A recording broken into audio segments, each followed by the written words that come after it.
I'm going to mute you, and then I'll have Arlena or Rachel unmute you in a second. All right, thanks.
Just to make sure.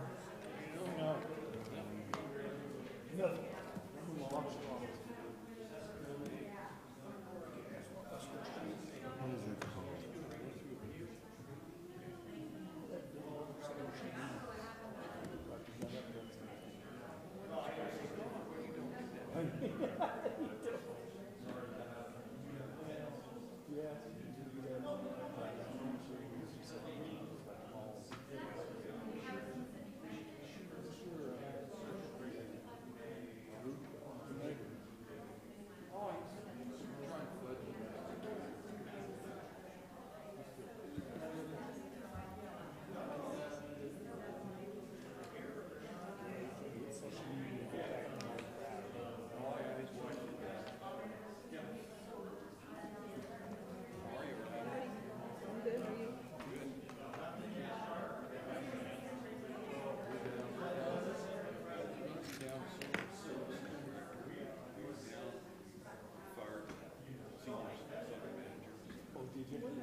We were about to lose all of our AAA funding because he wasn't doing his job. So we had the big tweets here today, going through all that kind of stuff, to try to get, we got most of our funding reestablished.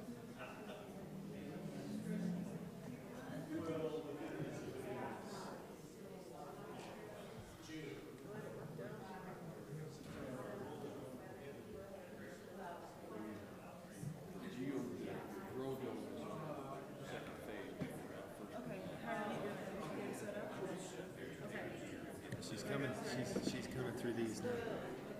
Here.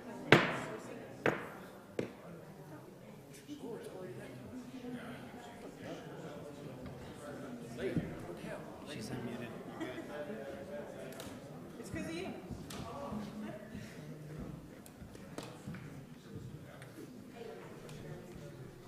All right, we'll get the Cortez City Council regular meeting started. Today is Tuesday, March 28th, 2023, and the time is 7:33 p.m.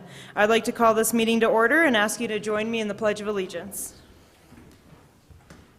I pledge allegiance to the flag of the United States of America and to the republic for which it stands, one nation, under God, indivisible, with liberty and justice for all. All right, thank you. Linda, can we have the roll call? Kiefhofer. Here. Spruill. Here. Rainey. Here. Yazzie. Here. Dobry. Here. Medina. Here. DeHaven. Could you hear her? Okay. Perfect. Okay, we have a quorum. We do have a council member on call tonight, so she won't be voting, but she's still participating in comments and discussion. All right, approval of the agenda. Would anyone on council like to see a change to the agenda or make a motion to approve as is?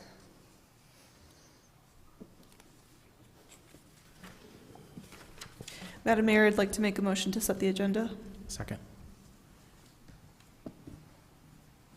Who made the Motion, second? sorry. I'm sorry, who made the second? Dobry. Okay, thank you. Sorry, I missed last meeting and I'm already I've forgotten. Okay, so we're going to move on. Oh, no, we have to vote. vote. Okay. Yazzie, Aye. Rainey, Aye. Dobry, Aye. Kiefhoffer, Aye. Spruill, Aye. Medina. Aye. Okay, now we are on number 2 on the agenda, the consent agenda. The listing under consent agenda is a group of items to be acted on with a single motion and vote. This agenda is designed to expedite the handling of limited routine matters by City Council. Either the public or a council member may request that an item may be removed from the consent agenda at the time prior to council's vote. A on the consent agenda is approval of the council work session and agenda minutes for March 14th, 2023. B, approval of the expenditure list for March 28th, 2023. C, approval of a special events permit application for Habitat for Humanity of Montezuma County for a fundraiser event on Friday, April 21st, 2023 at the Cortez Chamber of Commerce located at 20 West Main Street, Cortez. And D, approval of a fermented malt beverage liquor license renewal for Esmeralda's Ranchito Mexican Store located at 2501 East Main Street, Cortez. Would any citizen or council member wish to have any specific item removed from the consent agenda for discussion? All right, seeing none, do we have a motion? Madam Mayor, I'd like to make a motion to approve the consent agenda, to approve the consent agenda as presented. Second. All right, motion made by Dobry, seconded by Kiefhoffer. Spruill, Aye. Kiefhoffer, Aye. Dobry, Aye. Rainey, Aye. Yazzie, Aye. Medina. Aye. Okay, we're moving on to 3 on our agenda, public participation. There's no limit to the number of speakers, although public comment may be held to an overall time limit of 30 minutes. Speakers have a time limit of 3 minutes per person, may only speak once, and may not cede time to another commenter. And then we do have a second public participation thing at the end of the meeting. No comments? Okay, great. Okay, number 4 on our agenda is presentations. 4A is our 2023 February financial statements, presented by Kelly Koski, our finance director. Good evening, Mayor and Council. In your packets this evening, you have the 2023 February financial statements. Just a couple of items to note. You'll see the largest change in the financial statements over in the contingency account, which is in the City Council Department. That is a reflection of the payment of the 4 water loans that were paid from the general fund to the Water Enterprise Fund. The very last of those loans wasn't paid until March, and that was for Dolores Water Conservancy District.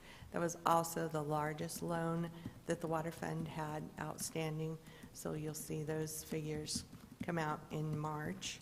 And then to track that through, on the Water Enterprise Fund side, you'll see that the revenue for the Water Fund reflects that same amount that came over from the contingency account.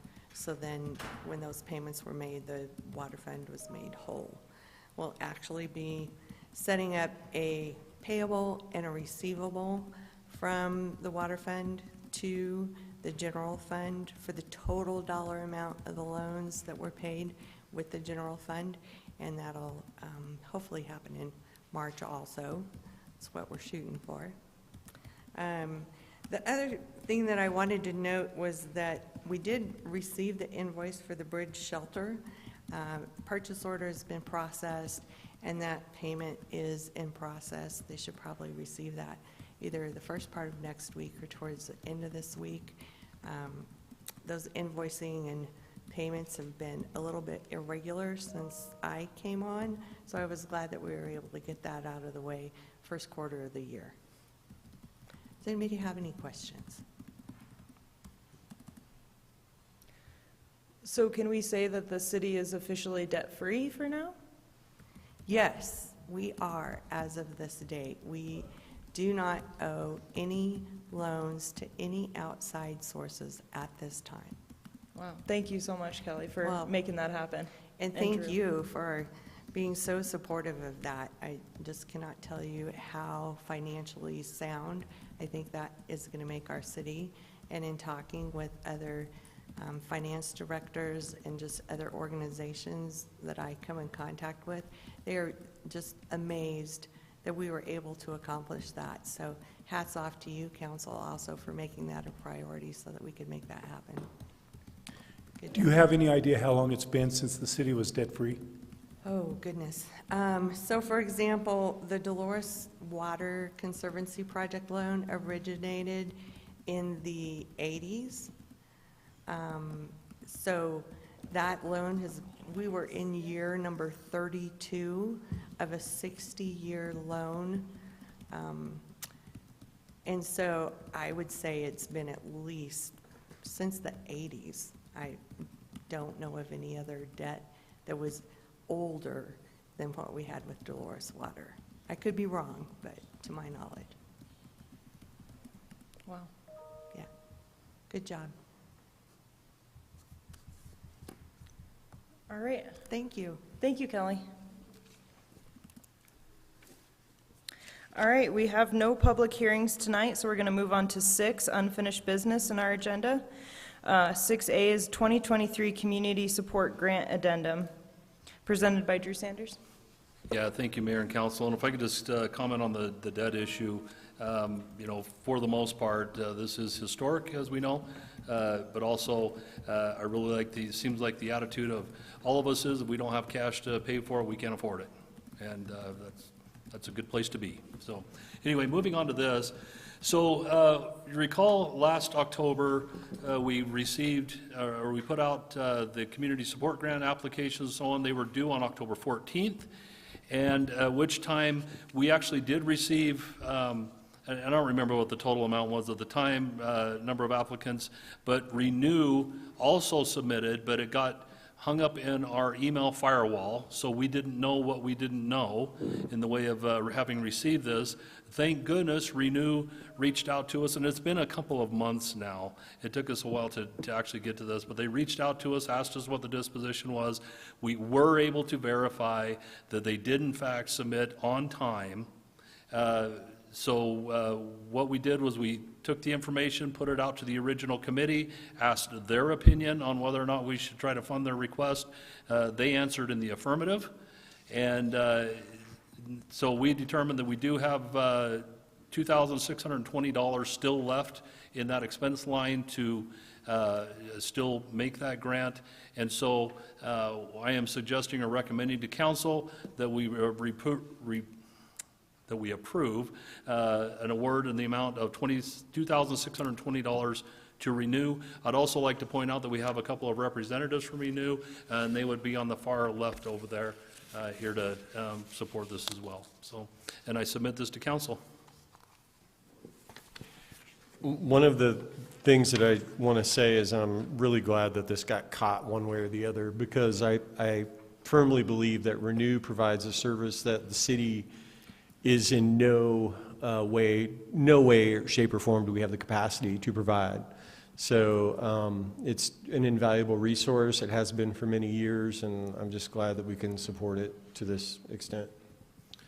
Yes, and you're exactly right, council member, and we have asked them to please submit this next year so that we can hopefully fund them as well. So we completely agree with that. It's why we try to pull out the stops on this for them.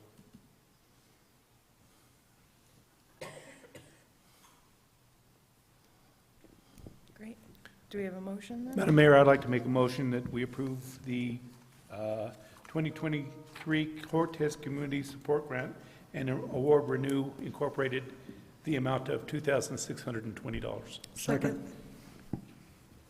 All right, motion made by Spruill, and then it was a tie for second, seconded by Rainey. Yazzie. Aye. Kiefhoffer. Dobry. Aye. Spruill. Rainey. Aye. Medina. Aye. All right, great. Thank you, council. Okay.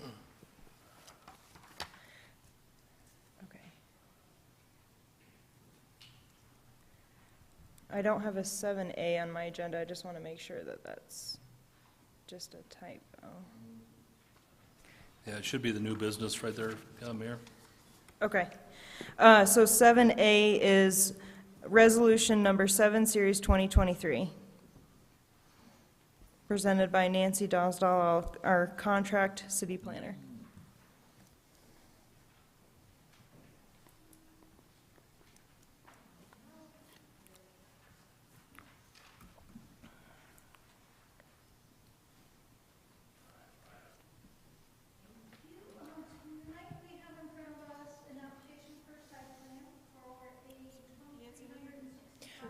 Oh, Mike, yeah, can you make sure your microphone's on? Yeah, think I'd learn. So it's an application for a site plan for a 2,365 square foot retail fast food shell restaurant with a drive-through. It's located on property at 610 East Main Street, Zone Commercial Highway. Go away. Sorry, got annoying. And it should be a fairly straightforward issue. As you can see, it's located in the parking lot, actually in front of 610 East Main Street, which is the building that DaVita Dialysis Center is in right now. It has some interesting uses, so I'm going to go into a little bit of detail to kind of explain what some of the concerns would be. I know we have at least one neighbor here that might want to speak. We have a representative of the landowner here if you have questions. Not sure they want to speak, but I'm going to go over some of the issues and some of the issues that the Planning Commission had with the use, or with the project, not the use. So it's unusual here. It's not what it looks. The parcel is outlined in blue so that the DaVita Dialysis Center sits on its own lot. That parking lot in front of it is not part of the lot for that building. So you would think parking lot goes with the building. It doesn't in this case. So the parcel and the proposal is on in a vacant parking lot, essentially. I want to go over the vicinity map a little bit because I think you're going to hear some of the issues about traffic circulation. As you can see, this is City Market right next to the use. The building is proposed right in this location. This is the DaVita Dialysis Center front row seat building. There is a city right-of-way. It's North Adams Street, located right here. The elementary school is in this location. There has been in the past a gate closed in this location. It has been opened by the landowner, and we can talk about those issues if you wish, but they're not on this property, okay? So it's not part of the parcel or the property that we're looking at the site plan for today. I wanted to show you the site landscape plan a little bit to get an idea of what it might look like when it's completed. So right now, this is the front half of the parking lot. The proposed building, it will be located here. Circulation, we've got a drive-through adjacent to East Main Street. Of course, they're showing a line right here. That line doesn't exist. There's actually the parking lot that you could exit and enter out. Probably the first issue we had with this project was that CDOT had concerns with full movement accesses in both of these locations. They already exist. CDOT's access control plan, though, has these being limited down at some point in time.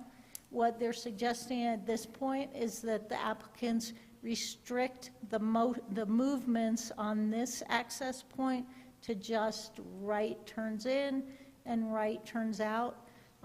They suggested doing that with signage. They're okay with just signage that'll say, you know, no left turn out into this area.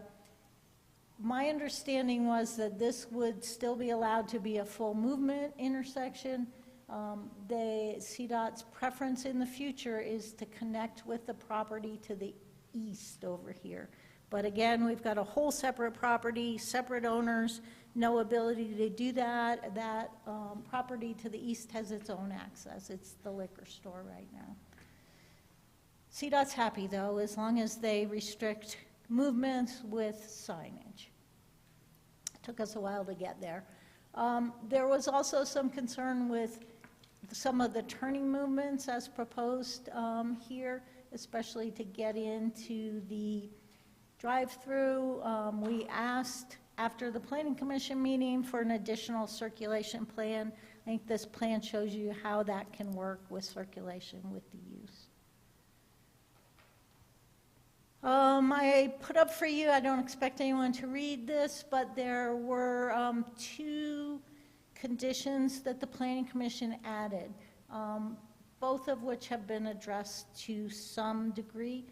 The first condition I wanted to talk about is that they asked that the applicant provide a color rendering of the south side elevation of the building as it faces Main Street. I'm going to show you that in a minute. They did provide that. They also asked that the property owner enter into a discussion with the city to prevent traffic flow from North Adams Street onto, or from the property onto North Adams Street is, I believe, what they meant. So this is where the gate was, traffic through. Obviously, I think you're going to hear some concerns about the impact on properties in this location from commercial traffic going through. Okay, so first condition Planning Commission add was regarding the building elevation. The concern expressed by the Planning Commission was that the back portion of the building is the face that we're going to see from Main Street. That was done by design because let's go back, the building and the major parking, so the building will face towards the parking lot. Planning Commission expressed concern about that. It's not in your land use code, though. We don't have design guidelines. Many codes do ask for buildings to front on the Main Street. Our code doesn't do that at this time. So very, very a valid concern. It's part of why I wanted to show you, however, that they have done more landscaping than is required by our code. So hopefully that will dress up the backside of this building. I think if you look at this too, you're going to see maybe some outdoor sitting and dining in this location. This is the drive-through, but yeah, this is the front of the building. So most people going by are going to see the backside. I don't have any recommendations for you, and I really can't recommend that they do much to address that. I would think maybe the final tenant might want to make it look a little better, but the landscaping should help to some degree on that. With the remaining issue that the Planning Commission asked them to address was with the landowner and the gate.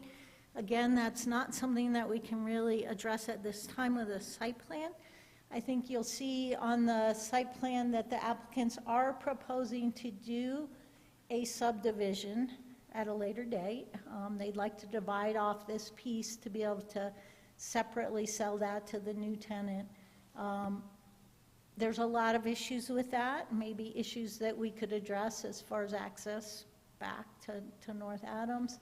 There's issues with the parking and circulation for properties adjacent. City Market has an access easement here, and I think we want to make sure we maintain that kind of access. But at this point, we don't have that submittal yet. So I think you should expect to see that sometime in the near future. And at that time is when we can talk about parking, access easements, and how that all will work for the future. At this point, it's all one parcel, and it should work fine with parking and circulation. So I guess with that, a lot more detail maybe than usual.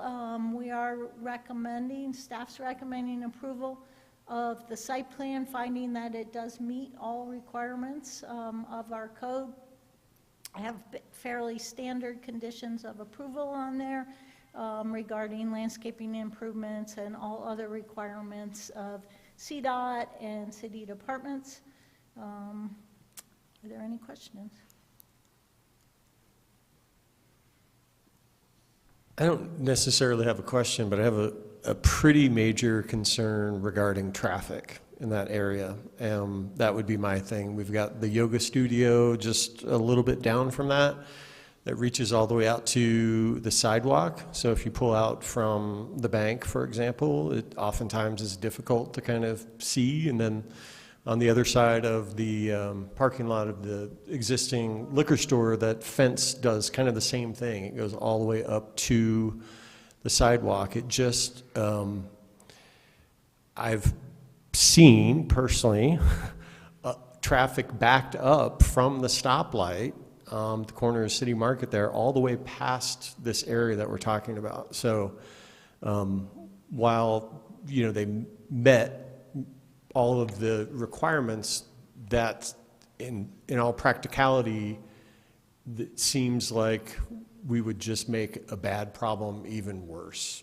Even if we do the right turn in and the right turn out, I understand, you know, that would definitely make things easier than a left turn.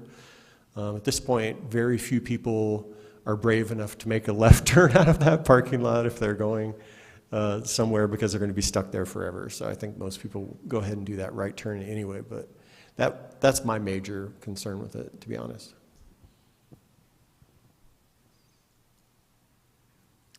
I'm going to go ahead and open this to public comment then, since we have people.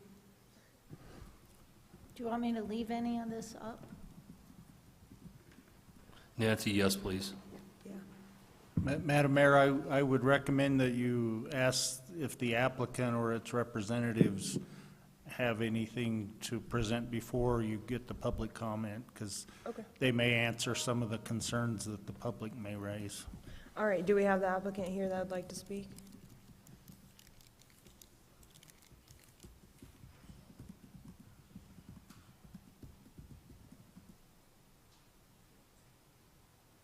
Thank you. Oh, come up to the podium. Just if you have anything more to share, like with the concerns that have been brought up, or.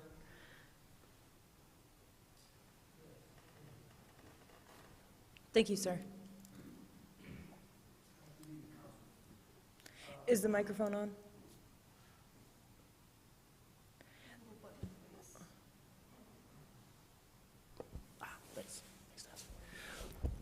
Good evening, Council. I'd like to, I do have a comment or respond to the right in and right out and the visibility. The location of the building is also set back to be able to improve that, and the vegetation is low to where it doesn't skewer vision to be able to turn out of the, to make that right turn.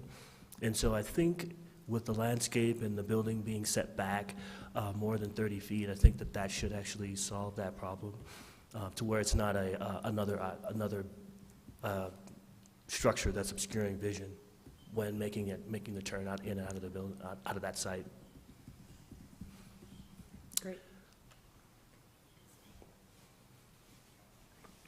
I can see how that would be a concern, but the only reason it's not right now is because that commercial building with DaVita is empty.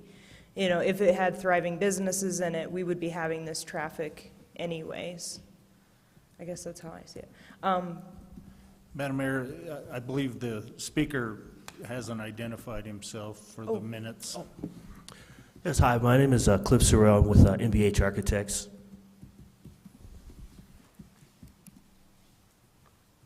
All right. Thank you. Thank you. Okay, I'll open this for public comment, which is not required for new business, but since we have citizens here wanting to make a comment, we'll allow it. So if anyone wants to come to the mic and speak their piece. And then state your name and address.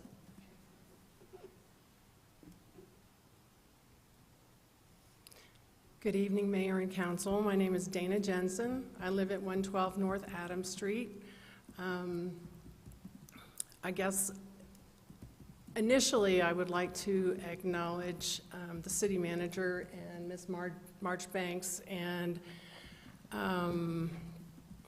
the roads department and the code enforcement people have been very responsive to my concerns, and it is very much appreciated. I live in the historic neighborhood that is adjacent to these commercial properties, and since that gate has been removed, there have been lots of traffic issues on our street.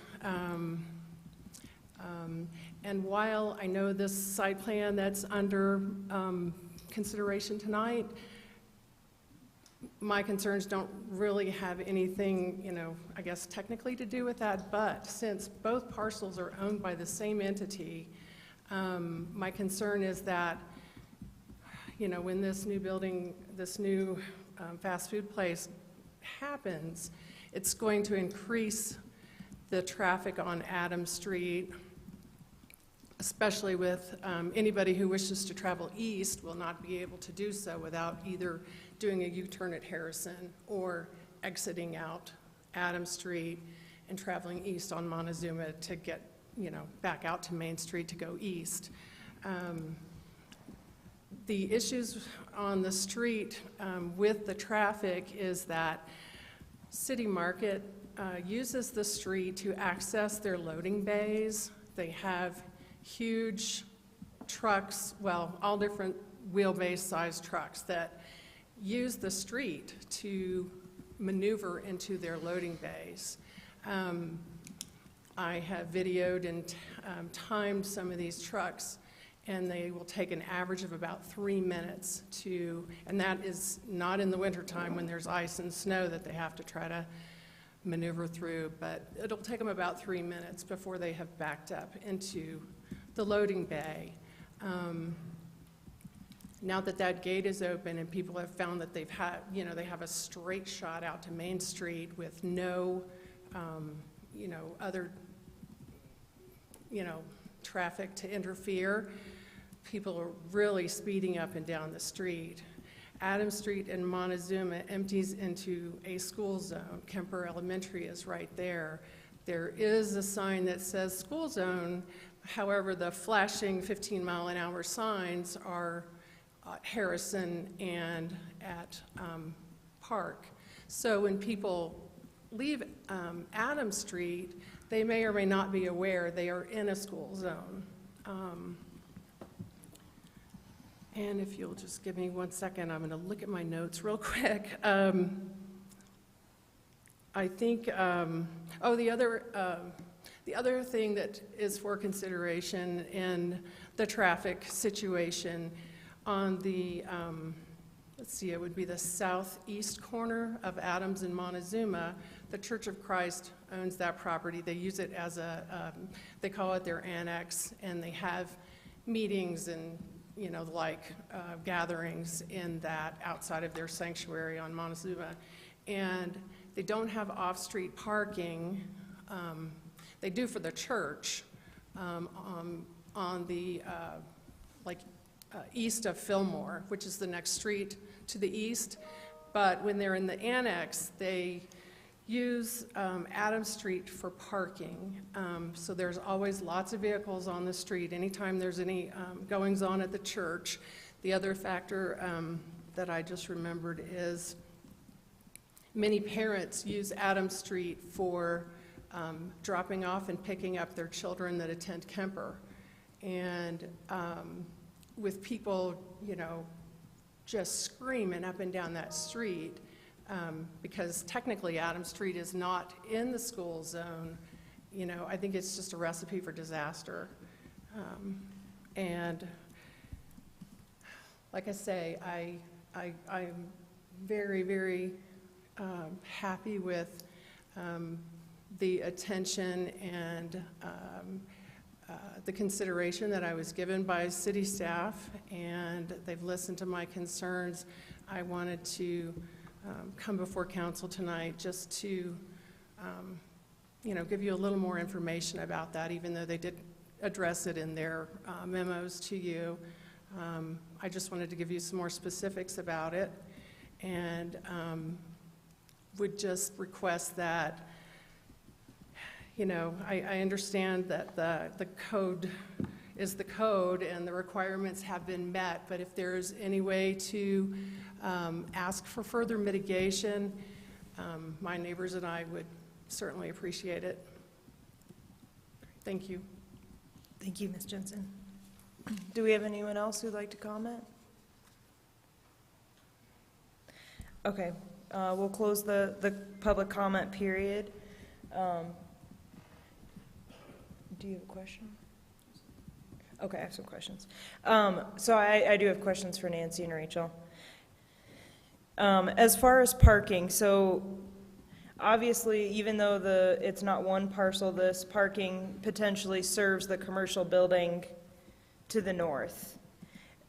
Since this proposal will take up some of that parking, is there enough left over for the businesses to meet their requirements if businesses were to go in there? Well, it was hard to tell because parking generation is based on business, the type of business. So I did some calculations guessing what might go in there, and there was still adequate parking. Also, I had to guess somewhat where spaces were in this area over here, where I think there's some parking. So it's a little iffy, but it did appear that there was still plenty of parking. And they did make sure that they were meeting the parking generation requirements for this use within the front portion of the property.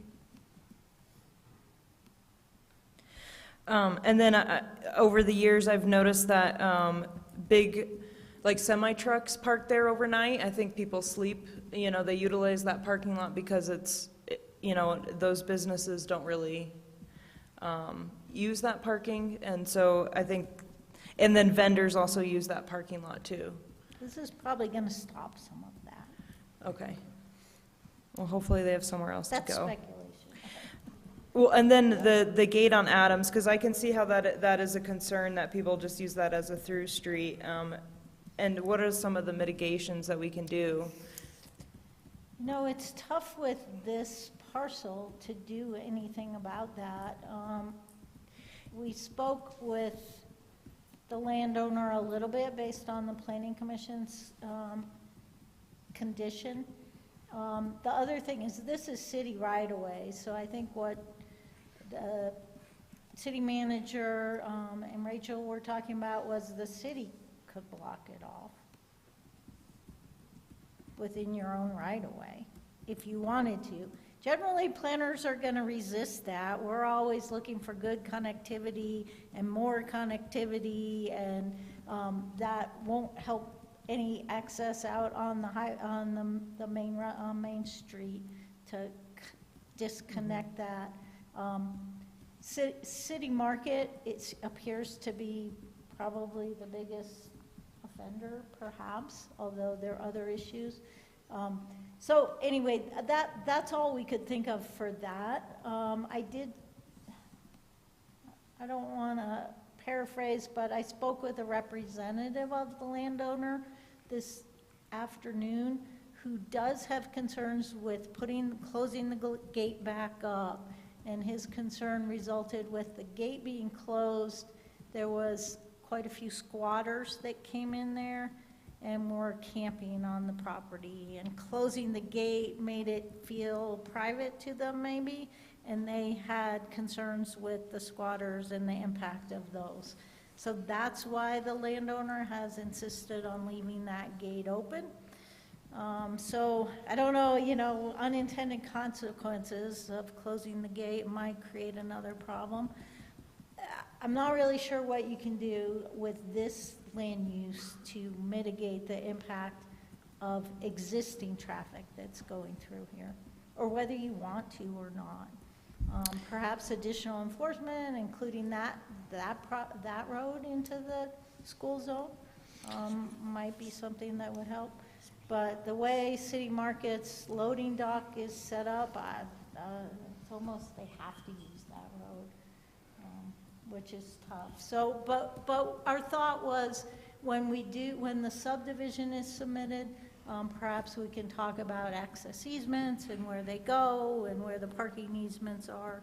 And then the city on their own, without this proposal, could maybe look at some other options for making that a better residential area. Did you have additional? I agree with you about the connectivity issue, but I think that the gate being open is a fairly new event. I mean, I've been here 20 years, and I remember, a gate being there for the longest time, and City Market semis coming in and kind of maneuvering, not using that area to back up. I don't know. I do kind of have a concern. There's not a ton of houses right there. There's maybe 5 or 6, but I think piling on potentially another traffic issue might be a concern. Oh, look. Thank you, Brian. Just, we had a meeting with Ms. Jensen, and we're looking at the situation. We just got a traffic counter. So what we're going to do is we're going to monitor the amount of traffic that goes through there, and then depending on what the results say, then that'll help us make a decision on whether to shut the road off or not. Could we mitigate with signs, like entering school zone, not a through street? Yes. Our citizen wants to say, okay, yeah, go ahead.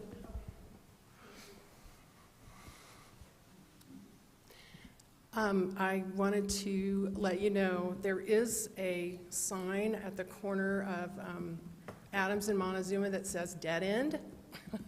But, it's obviously not a dead end. And I've been in my house since July of 2002. That gate was closed up until, I believe, 3 years ago. Historically has been closed. The City Market trucks approach the loading bays from Harrison Street.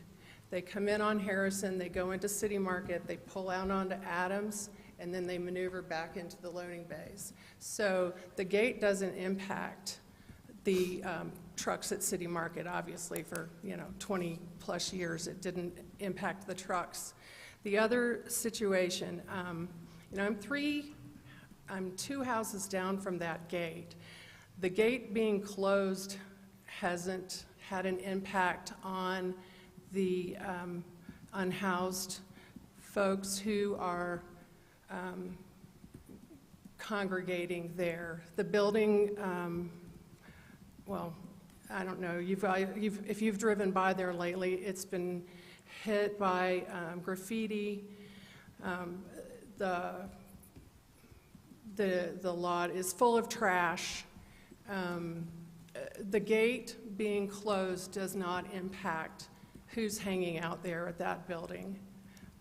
I just wanted to make that point. I mean, I've been there for 23 years, and whether the gate is there or not, there are squatters in that vicinity.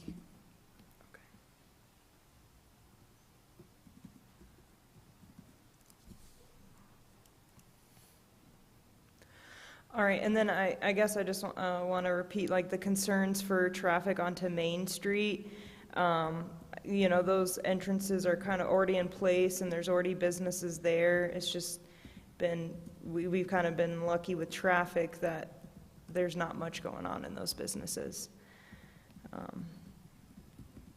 yeah, so do we have any more discussion?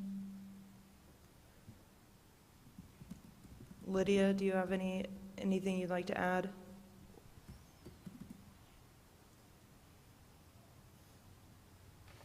She's still on.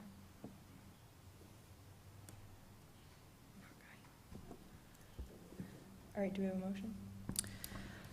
Madam Mayor, I'd like to make a motion that council, I move to approve council resolution number 7, series 2023, a resolution approving a site plan for a 2,365 square foot retail fast food restaurant with drive-through to be located on property at 610 East Main Street, zoned commercial highway. Second. Wait, sorry? With the listed conditions, the 3 listed conditions from the Planning Commission. Second, with those conditions. All right, motion made by Yazzie and seconded by Robert. Kiefhoffer. No. Dobry. Aye. Rainey. Yazzie. Aye. Spruill. Aye. Medina. Aye. Motion passes 4-2. Okay, we're going to move on to 7B on our agenda. New 124-inch rotary mower for Parks Department, presented by Rick Smith, our General Services. Thank you, Honorable Mayor and City Council.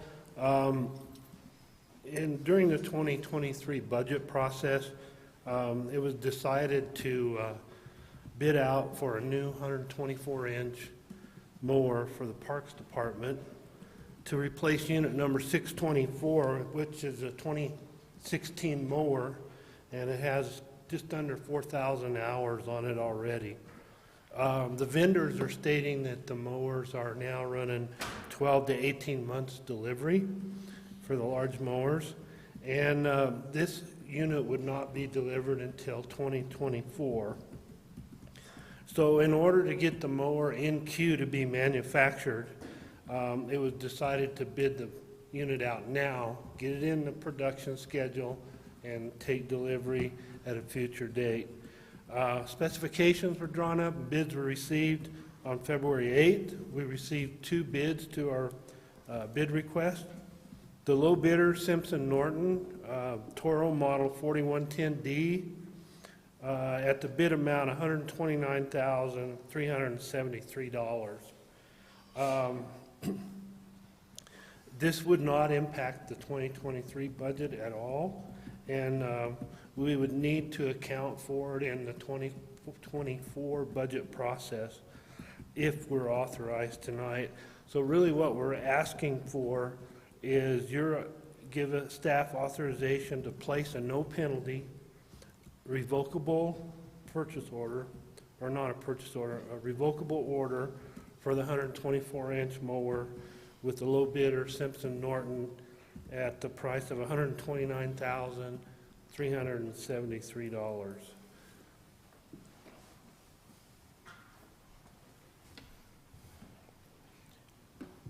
So the question I have with the no penalty revocable order is that would be, for instance, if we didn't budget for it, we could cancel the order up until whenever.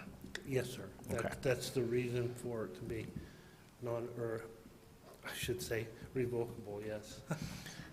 And I mean, it's a little different because usually we see what you budgeted for an item and then we see the bids, but are these bids or the lower of these bids reasonable in what you would expect for this mower?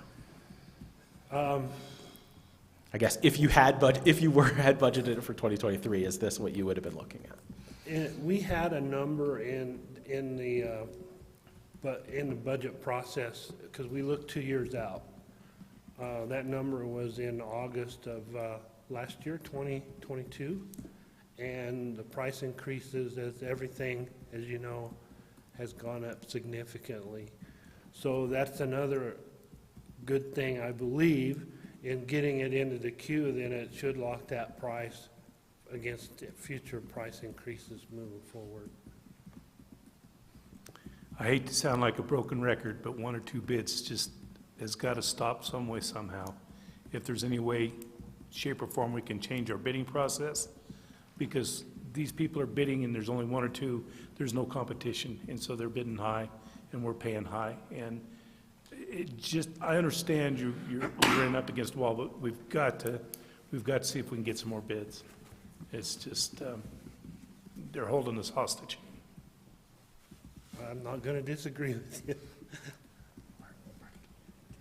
I guess kind of on that note, has anybody that's placed bids on any of the previous requests, like, have they expressed any concern around the bidding process?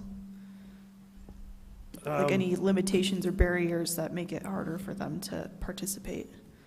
I have not received anything on this bid or this type of bid recently as far as complaints, commodity bids. As you know, we bid out construction several times, engineering several times. Vehicles, it's pretty hard to get a fleet vehicle right now, so it's just, I know I sound like a broken record. It's never been this way before. Drew, maybe perhaps you want to jump in here and say something? I don't know. Mayor and council, I think Rick's stating it pretty succinctly. I mean, there's, you can't even get these things, and when we're having to order it 18 months in advance. And on these things, we completely agree with council, especially Councilmember Spruill. We're on the same sheet of music there, and as Rick mentioned, with other projects we've got going, we're on the third iteration of bids now just to make sure we get it, and we're pulling out all the stops to do it. On something like this, there's really not much more we can do. We put it out, and this is who responds. You know, honestly, I'm kind of gruntled that we actually even got 2 on this. So, you know, we are more than happy to go back out to bid if council feels that's necessary. But I don't know that we're going to get much better on this. But yeah, we feel like it's highway robbery too, but we're trying to negotiate the times as well, and we're not alone. As I talk to other managers, they're all feeling hung up and like they're being robbed as well. It's a difficult time right now. Maybe we could get some sheep. What was the number that you guys had budgeted last year for this? I don't have the exact number, but I think it was about 104,000. That's exactly right, Rick. It was 104,000. So yes, this is $25,000 more than we anticipated in August. Is this something that like Region 9 could help us? Is this in kind of their realm of reach? I don't know, you know, helping us advertise to the state our bids, or, you know, reaching a broader audience. I don't know if that's what our issue is, or if it's supply chain issues, or... Yeah, you know, it could be any number of things. I don't think Region 9, this isn't really up their alley on this. We are members of BidNet and other things. It goes out to a wide net, and I'm not sure where these 2 companies are, but they're certainly not local. Okay. So, Well, one indicative of it is when you're looking at 18 months delivery, production's sold out, and they have no incentive to go to the government discounts anymore because they're going to sell what units they can make anyway. So it's a double-edged sword.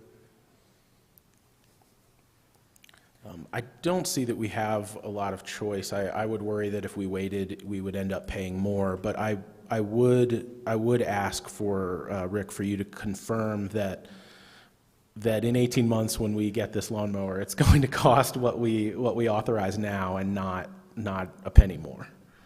I think we would want to make sure that we are locking in a price now if we approve this. Mayor and council, if I can offer maybe an alternate solution.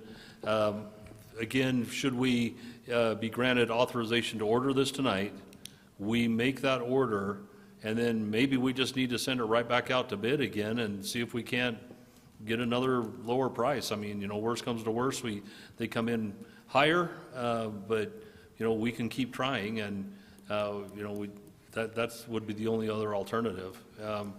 The only problem with that is we may get in a little bit of a bind with Simpson Norton over that, but you know, they're playing the business game. We need to as well. I would add to the city council's information that this is the one mower that Parks uses that keeps, it's their production mower. And Lyle's here tonight at my request to this is probably the most important mower that he has or needs to, because like it's 124 inch, that's over 10-foot swath. And that's what keeps his ahead of the mowing in all of the acreage that he's mowing from all over. So this is a very important piece of equipment for the parks and the maintenance of them. So I would just share that with City Council for what it's worth. And I'm not disagreeing that we need this more. I mean, we do. It's just that the difference between the two bids are $10,000. Why such a discrepancy in a bid? Why do we only have two? And that's my issue, is why are we only getting 1 and 2 bids? Because we aren't getting the best deal for the buck, I don't think. I think they're driving up the price because they know that they can get it. And if there's a little bit of competition out there with bidding, then I think that we could reduce that price. Rick, what is the average life of a mower like this? The one that's scheduled to replace is a 2016, so it's starting its 7th year. And it'll probably be 8 years time we get the new one in. So that give you an idea. It's more of the hours. It's just under 4,000 right now. So.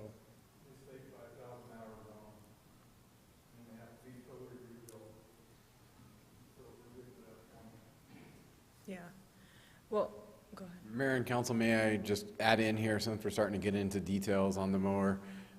So Rick is right. We really, in my past experience, we start looking at replacing these kinds of equipment at 3,000 hours. Once you exceed 3,000 hours, you start making major replacement items. Lyle informed me just yesterday morning that in order to keep this mower running this year, we have to replace a major hydraulic pump in it. It's not, unfortunately, a question that we have. We have to do it in order for it to continue to run. The reason for maintaining it 3,000 to 4,000 hours is that we start running into major repair items that we need to make. If we can turn it around and get a new one before we hit those, it ends up, I mean, it's a larger purchase cost, but it ends up reducing the amount of maintenance we have to do on those items. I guess I'd like to come back to city manager's point about perhaps rebidding, like agreeing with this, rebidding, and if something comes up that's more affordable and within a shorter time frame, then I think that that would be like a justifiable path for us to take. But I guess I would just be curious. I know it says no penalty. Just want to make sure that there wouldn't be like any real legal ramification. Maybe I can weigh in on that.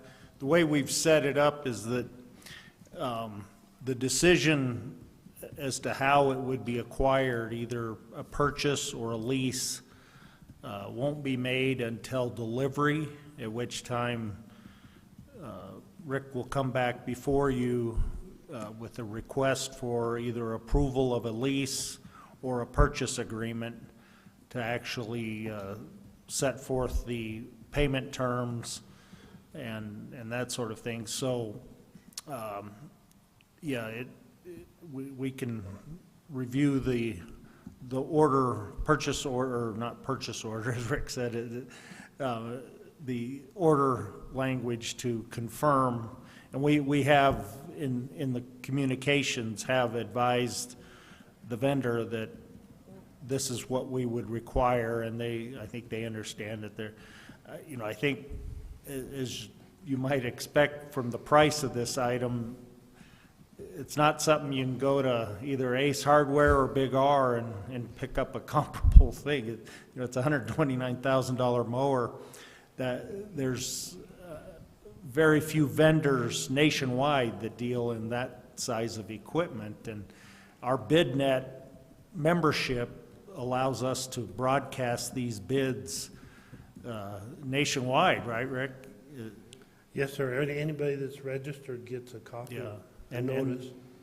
So all of these companies, these vendors that deal in equipment that municipalities and counties, local governments and state governments require, they're all members of BidNet, and So they follow it, but you know, from listening to these guys, I think it's more of a question of the manufacturer is not producing enough to meet the demand, and as we all know, that makes the price go up. Madam Mayor, I'd like to make a motion that council authorize staff to place a no penalty revocable order for a new 124-inch rotary mower with the low bidder, Simpson Norton, at $129,373, as well as to continue to investigate either lower cost or quicker options. Second. By rebidding? What, sorry? By rebidding? Oh, I just think I would keep it open to staff to just investigate any options. Okay. Motion made by Dobry and seconded by Rainey. Rainey. Aye. Spruill. Aye. Kiefhoffer. Aye. Yazzie. Aye. Dobry. Aye. Medina. Aye. Thank you. All right, we're on 7C on our agenda, award of bid for park litter and trash removal service, presented by Creighton Wright, our Parks and Rec Director. Good evening, Madam Mayor, members of the council. I am Creighton Wright, Parks and Recreation Director. As mentioned, I'm here to ask for your approval on our park litter and trash approval contract. Keeping our parks clean is one of our main responsibilities in the Park Maintenance Division. Keeping up on our litter pickup and trash removal this year has been a bit of a challenge. This is especially true this winter with more snow than we have received in the last several years. Getting out into the parks and collecting that trash has been a bit of a challenge. And even more so with the freeze-thaw, more snow cycle, it's made that process even more difficult. And unfortunately, we did end up getting a hold of it just in the last month or so. But that is the reason why we contract out trash service, to allow our staff to do other generally more complex, more skilled tasks.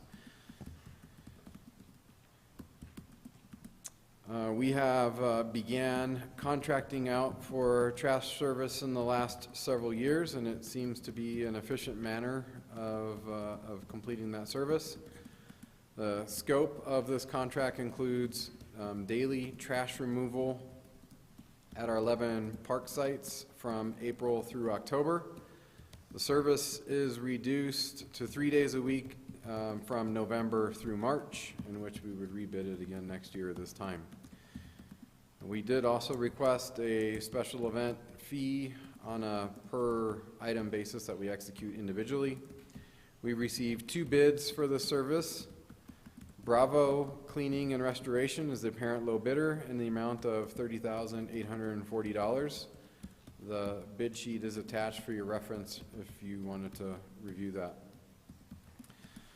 This item is paid for out of the parks maintenance budget. This bid amount is slightly under what we had budgeted for this year. Our staff recommendation is to award the parks litter and trash removal service contract to Bravo Cleaning and Restoration in the amount of $30,840. I am open to any questions that you may have about this contract.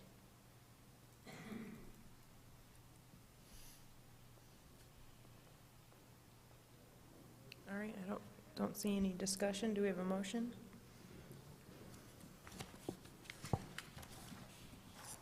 Madam Mayor, I'd like to make a motion that council award the parks litter and trash removal service contract to Bravo Cleaning and Restoration in the amount of $30,840. Second.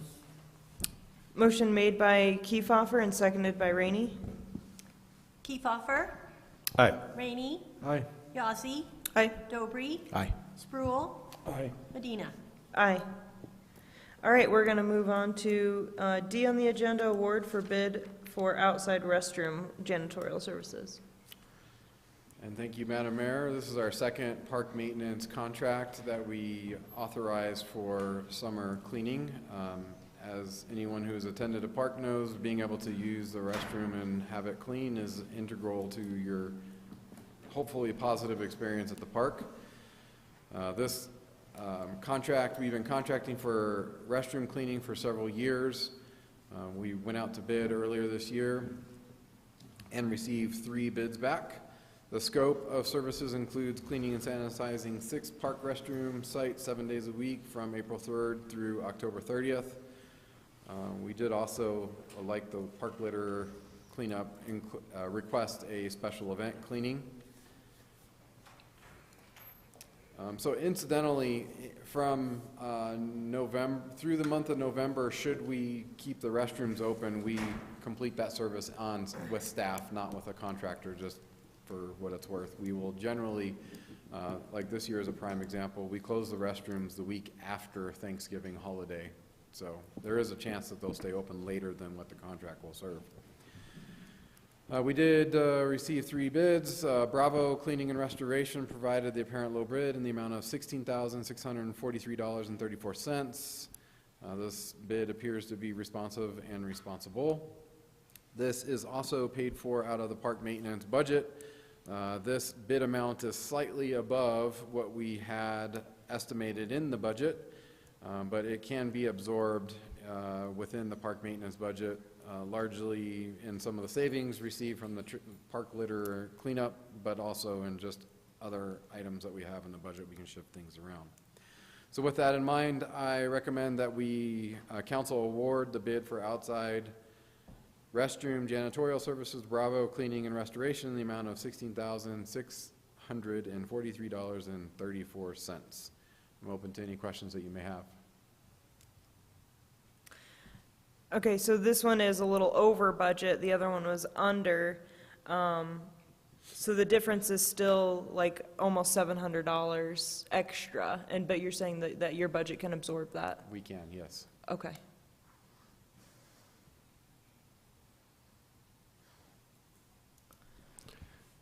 Madam Mayor, I'd like to make a motion to award the bid for outside restroom janitorial services to Bravo Cleaning and Restoration in the amount of $16,643.34. Second.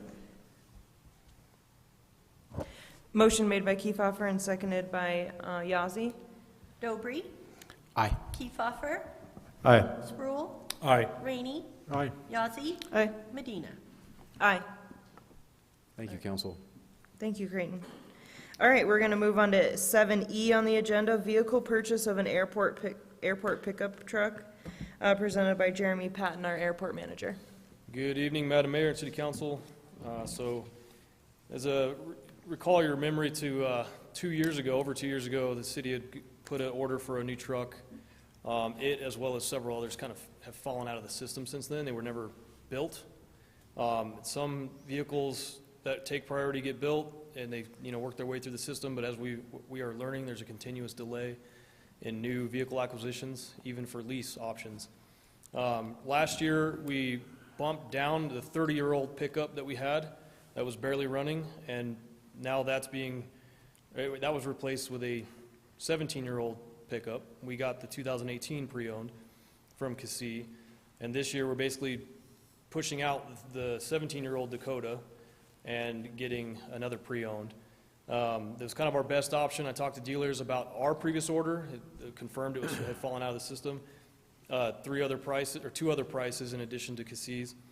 And so factoring in that, and then what funds are available in the CARES Master Plan grant that we signed 2 years ago, actually just before I got here, 2.5 years, that allows for the offset of operations and maintenance cost in response to the deficit in revenue during the pandemic. And if you recall, the airport had met that employment threshold, earned that CARES money, $633,000, but you have 4 years to use it. We're coming close to the end of that. So this is one way to replace aging equipment for the airport in the time that we have those funds.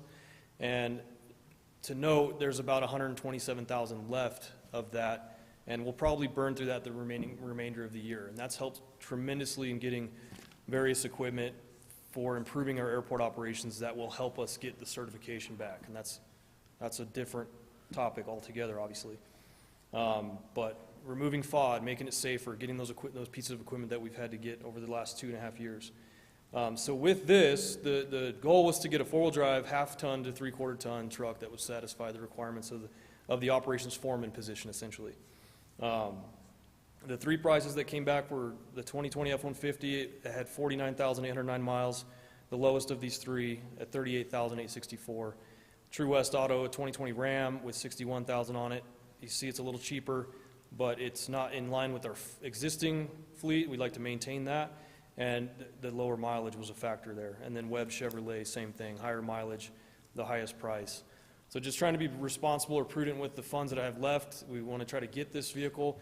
These trucks will last us 2 to 3 more years. We maintain them, and so the goal for the future is to do lease option.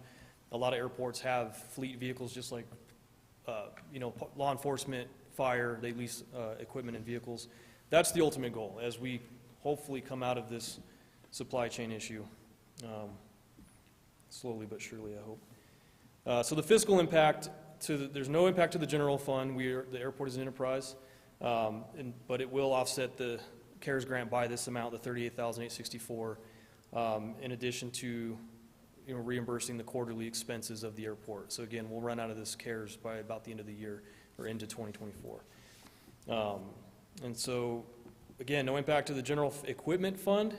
This isn't the best option I'd like to go with. I'd like to get a newer vehicle, obviously, but the weight and the expense on these things are going to be over 70 grand. Minimum 50 unless we do a lease, but we're going to be waiting several months as we've seen with the law enforcement vehicles. So if that's agreeable, staff recommends that council approve the acquisition of the airport pickup from Cassie Motor Company in the amount of $38,864 to be fully reimbursed by the Airport CARES grant. And if agreed upon, council approve the acquisition under that CARES grant.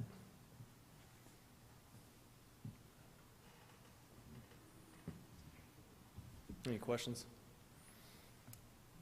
So was lower mileage, was that kind of the reason why you chose that F-150 in particular? Yeah, slightly lower. It's not a ton of difference there, but especially with a lot of the computers on these new vehicles, I'm kind of factoring in longevity or lack thereof. So I'm factoring in that mileage would buy us a little more time. And it's the same truck as the 2018 that I've got in the fleet, that we can push that 2005 Dakota out of the fleet. So installing radios, installing lights, antennas, things like that, decals, it's just uniform. It's a lot easier to maintain that. And parts, oil changes, PMs, things like that. So. When you said 129,000, is that how much CARES money is left? That's what's left between the CARES and that CRISA and ARPA grants that were accumulated 20 to 21, all right, and those are eligible for operations and maintenance. All of our master planning and engineering services, they don't fall under those. That's a totally different pool or procedure, but basically we've been offsetting through those grants for O&M for the last about 2.5, coming on 3 years. Okay. And that you guys signed those grant agreements for the most part, 2 out of 3 of those right before I got here, and then we had a couple more grants come in when I came on board. So that was one of the agreements that you could use those grants for. Okay. Madam Mayor, I move that City Council approve the acquisition of an airport pickup from Cassie Motor Company in the amount of $38,864 to be fully reimbursed by the Airport CARES grant. Second. Motion made by Dobry and seconded by Spruill. Spruill. Yazzie. Aye. Rainey. Aye. Dobry. Aye. Kiefhoffer. Aye. Medina. Aye. All right, we are on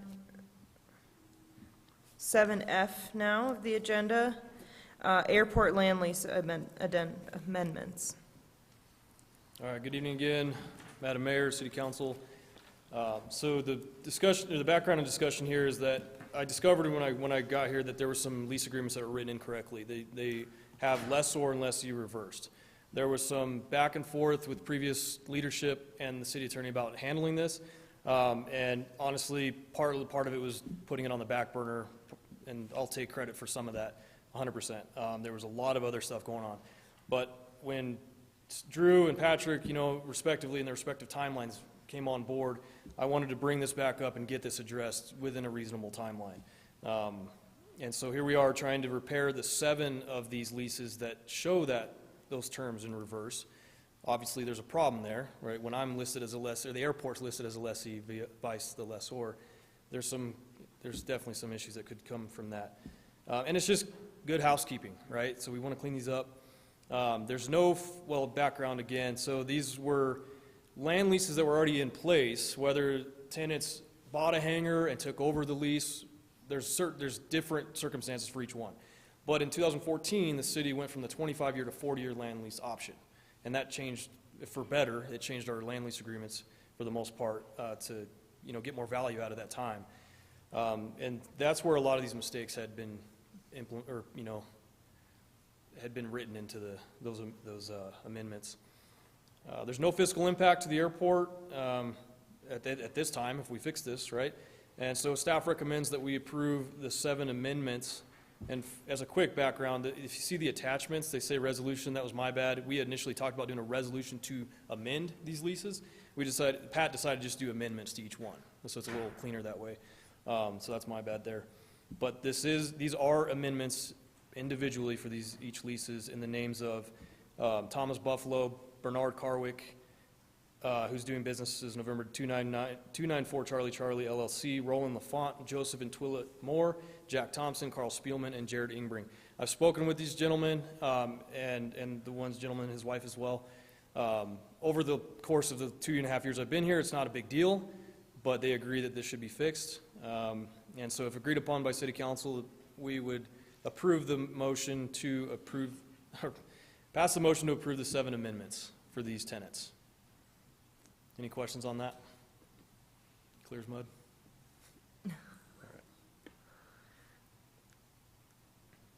Yeah, so just to clarify, this is just legal cleanup for these contracts. Correct, yeah. We're Or not lease changing- agreements, yeah. Exactly. Mhm. Madam Mayor, I move the council approve the 7 amendments to the airport land lease and hangar development agreements for the following lessees: Thomas M. Buffalo, Bernard Carwich, DBA November 294 Charlie Charlie LLC, Roland LaFont, Joseph and Twyla Moore, Jack Thompson, Carl Spielman, and Jared Ingbring. Motion made by Dobry and seconded by Kiefhoffer. Yazzie. Aye. Dobry. Aye. Kiefhoffer. Aye. Spruill. Aye. Rainey. Aye. Medina. Aye. All right, thanks, council. If you have any questions after the facts, I'd be glad to answer them. So, thanks. Thank you. Yep. All right, moving on our agenda, number 8, draft resolutions and ordinances, we have none. So then, number 9 is the city attorney report. The only item that I have is, I'm pleased to announce that we have extended an offer which has been accepted for an assistant that will support my office as well as the community development office, and that person should be starting next month. So after talking about it for 6 months, we finally have that position in place, and I'm looking forward to it. Thank you. Great, we're excited to have them join our team, so. Okay, moving on to number 10 on the agenda, city manager's report. Yeah, good evening, Mayor and Council. The following is my report for the current term.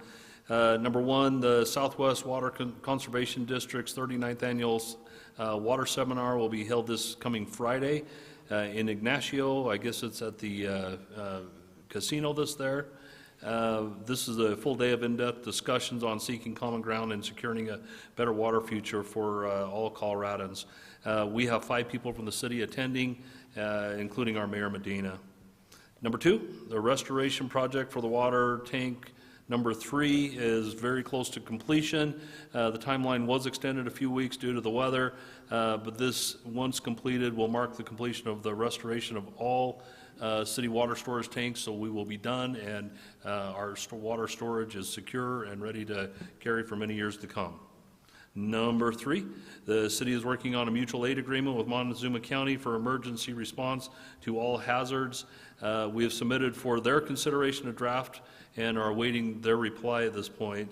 This will become as a council agenda in the future once that's fully agreed upon. Also, because of what's going on with Maria floods and other things going on in the county right now, we are embarking upon an update of our local plan as well. So we're just going to take this as an opportunity to do that very thing. More to come on that because that will have to be presented to council ultimately.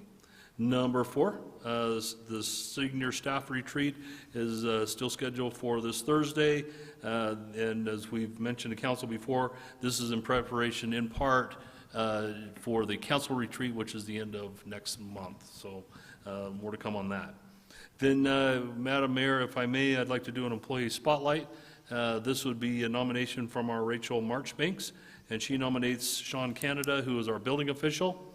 He is celebrating 11 years as an employee for the city of Cortez. She writes, he is a valued member of the team and has taken on roles and responsibilities above and beyond his job description while taking great personal initiative. He is an excellent manager and mentor to our building code and enforcement division employees. Sean thoroughly understands the best practices and knows the city building codes inside and out. He keeps his training up to date and ensures the division employees are also well trained. Working well with contractors and developers ensures safe construction throughout the city. And by the way, as a side note, he is also called upon outside the city when projects require. So he's also an asset to the rest of the county as well. He also guides our efforts at code enforcement and works with our residents and businesses to keep our city safe. With the recent proliferation of graffiti, he has worked with law enforcement and public works to identify problem areas and work with property owners to address defacement of their properties in a timely manner. Even going so far as to clean some himself, and he did that just this last week. When he sees a problem or a need, he rolls up his sleeves to help mediate the situation. Recently, Sean spent several hours shoveling out the City Hall parking lot so some of our employees and residents have a safe place to walk. Sean, by the way, when there was so much snow on the back of the building, we have one handicapped employee that he literally was out there shoveling her way in. It was very nice to see. Sean is a dedicated, thoughtful, and diligent employee who gracefully tackles difficult situations and continually goes the extra mile. Plus, he has a great sense of humor. Sean is a real great asset to our city and our community, and I thank Rachel for nominating him for this. So that's all concludes my report this evening. Great, thank you. All right, we're going to move on to 11 on the agenda, City Council Committee reports. 11A is the mayor's report on the workshop. So during our workshop today, we had a presentation from Judge Beth Padilla on the updates of the municipal court. They have alcohol evaluations in place, and most are complying and bringing their evaluations are being returned.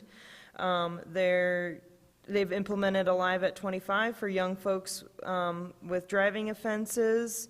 They're starting to build network and relationships with regional courts in the Southwest and the Western Slope. And then they're looking at Outreach Court, which is essentially a homelessness court, and working with partners in the community to address the root of these issues. And they're in the relationship building stage. And then we had a presentation from Laura Lewis on Montezuma County and Cortez from Region 9, sorry.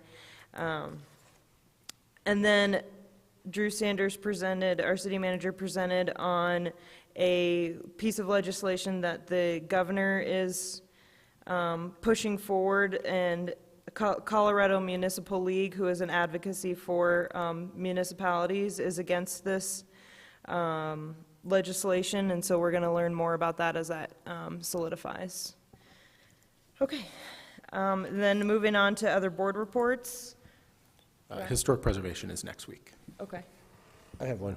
The Parks, Recreation, and Forestry Advisory Board met on Friday, March 17th, and we talked about the Earth Day cleanup project at Carpenter Nature Area from 10 to 12 noon on April 22nd. We encourage all citizens to participate. We talked about the plan for Arbor Day, and at that meeting we were firming up some of the details. We had talked about a couple of different dates, so keep an eye out for that.